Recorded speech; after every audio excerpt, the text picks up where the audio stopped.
During dinner, my husband's friends surrounded me. The sharp smiles cut more than the words. "What did you do to tame him?" they asked, serving wine and humiliation. Each anecdote about his past was a stab disguised as a joke. I shrank back, hoping he would restrain them. Instead, he stood up, silencing the table. And what he did was something I never imagined he was capable of. Hello, my friends. I am Linda, and this is the Linda's Stories channel. I hope you enjoy this story. The sound of the alarm clock tore through the silence of the room at 6 in the morning. Claire reached out, still with her eyes closed, groping the nightstand until she found the button to silence it. Beside her, Ethan mumbled something unintelligible and turned to the other side, burying his face in the pillow. She smiled. Even after 3 years of marriage, some things never changed. Her husband still hated waking up early. With light steps, Claire headed to the kitchen. She made coffee for 2, even though she knew Ethan's would probably get cold before he fully woke up. On the refrigerator, a reminder held by a magnet caught her attention. Dinner with friends, 8 p.m. Her stomach tightened slightly. She had tried to forget about this engagement all week. It wasn't that she didn't like socializing, but Ethan's friends were different. A group that had known him in a time before her, when he was a different person. A person Claire only knew through stories, some of which she wished she hadn't heard. Worried about the dinner?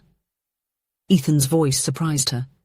He was standing at the kitchen entrance, hair disheveled, eyes still heavy with sleep. A little, she admitted, serving him a cup of coffee. I don't know if they really want to get to know me or just judge the woman who tamed the great Ethan Blackwood. He smiled, that smile that always melted her defenses.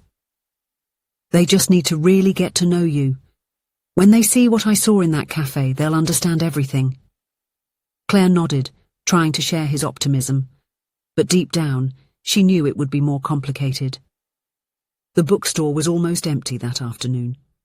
Claire took advantage of the time between customers to organize the new shipment of books.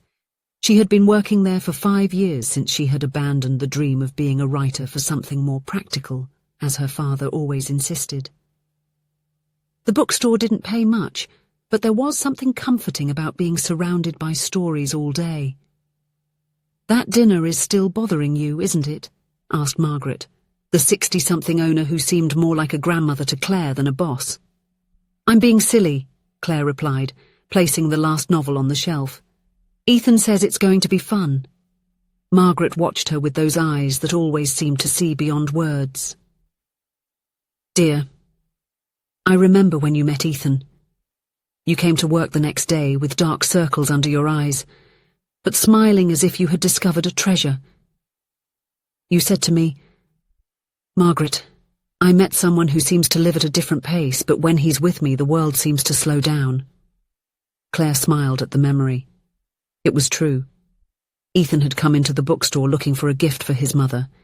He spoke loudly, gestured a lot, and seemed to take up more space than was physically possible. When their eyes met, something inexplicable happened. He simply stopped, as if a switch had been turned off. Later at the cafe next door, they talked for hours. He told her about his hectic life, the endless parties, the fleeting achievements. She spoke about books, abandoned dreams, and the quiet she had learned to appreciate after a noisy childhood with 4 siblings. We are so different, she said that night. Maybe that's exactly what I need, he replied, as if he had just made a discovery about himself. Claire? Margaret's voice brought her back. Just remember, you transformed him not by demanding changes, but by showing him a version of himself that he didn't know. True friends will notice that. The restaurant chosen for the meeting was exactly as Claire had imagined. Too elegant, too noisy, too expensive. The type of place where people went more to be seen than to enjoy the food. Ethan squeezed her hand as they approached the table. 5 faces turned to them, 3 men and 2 women, all impeccably dressed, all sporting smiles that didn't reach their eyes. Finally! Exclaimed a man with perfectly combed hair, standing up to hug Ethan. I thought the great Ethan Blackwood had forgotten how to get to a place after 9 at night. It's good to see you too, Jason, Ethan replied with a smile, before turning to the others. Everyone, this is Claire. Claire, these are Jason, Michael, Tom, Vanessa and Rachel. Claire smiled, trying to memorize each name as she received nods and half smiles. The dinner began with superficial conversations, work, recent travels, news about mutual acquaintances Claire had never heard of. So, Claire, Vanessa said after the first drink, how did you do what none of us managed to do? Get Ethan Blackwood to wear a ring? The question came with a smile, but there was something sharp in her voice. Claire felt her face flush. I didn't do anything special, she replied, fidgeting with the napkin. We just met. We just met, Michael repeated, raising his glass. Poetic. But seriously, Ethan, what happened to marriage is for those who have given up on life. Remember that speech at Peterson's bachelor party? Ethan laughed but seemed uncomfortable. People change, Mike. They really do, Tom commented, looking directly at Claire with an interest that made her want to shrink. So, Claire, what do you do? Besides taming beasts, I mean. I work in a bookstore, she replied, feeling that her response sounded small at that table full of executives and successful professionals. A bookstore? How lovely, exclaimed Rachel with feigned enthusiasm. I've always wanted to have time to read more. Unfortunately, I'm always flying between New York and London for company meetings. The conversation continued, and Claire felt increasingly small. They talked about exclusive parties, exotic trips, and encounters with celebrities, a world completely foreign to hers. Occasionally they would throw comments at Ethan like, remember that time in Vegas? Or, that blonde from Daniel's party still asks about you, always followed by quick glances toward Claire. She noticed the pattern. They were testing the limits, seeing how far they could push before Ethan reacted. When dessert arrived, Jason decided to up the ante. Hey, Ethan, remember that trip to the coast? When you bet that you could be with 3 girls in one night and actually did? Claire tensed. She knew Ethan had a past, but hearing details like that, deliberately mentioned to hurt her, was different. She looked at her husband, seeing his tense expression. Jason, that was a long time ago, Ethan replied, his voice firm. It's not relevant now. Oh, come on, Vanessa insisted. Claire definitely wants to hear about the legendary Ethan Blackwood, the man who once said he would rather die young than wake up next to the same person every day. The whole table laughed except for Claire and Ethan. She tried to smile, pretending it didn't affect her, but her hands trembled slightly under the table. In fact, Tom continued, pouring himself more wine, I still have the video of that speech at the Peterson wedding. Want to see it, Claire? Ethan completely drunk explaining why marriage is a prison and how he would never be stupid enough to fall into that trap. Claire felt a lump in her throat. She looked at Ethan, hoping for something. A firmer protest, perhaps. But he only seemed uncomfortable, divided between his present and his past. I'm sure Claire understands that people say stupid things when they're drunk, Ethan finally responded, trying to close the subject. Of course I understand, Claire said, her voice steadier than she anticipated. We all have a past.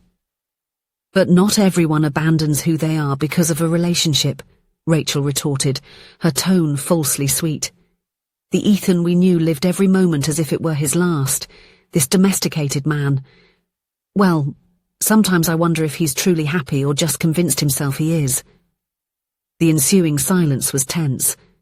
Claire felt tears welling up but refused to let them fall.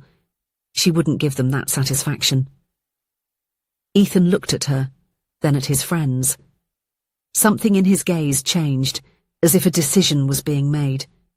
He placed the napkin on the table and, to Claire's surprise, took her hand. Do you know what really made me happy back then? His voice was calm, but there was an intensity that silenced the table. Nothing, absolutely nothing. I drank to forget I was empty. I partied until I dropped to avoid facing the silence of my apartment. I collected conquests because each one gave me a few minutes of false validation. The confession took everyone by surprise. The provocative smiles vanished. I met Claire when I was at rock bottom. Not because I had lost everything, but because I never really had anything of value.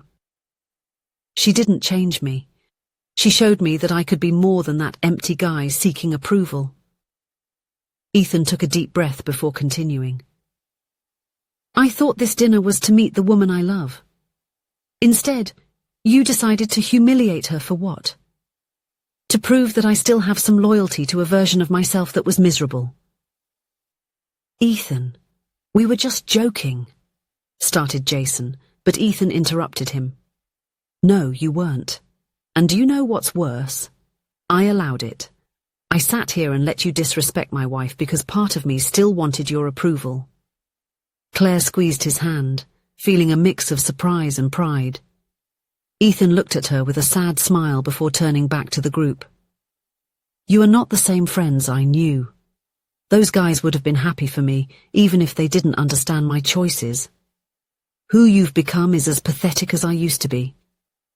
With that, Ethan stood up and reached out his hand to Claire. Shall we go home? The way back was silent, but it was a different silence.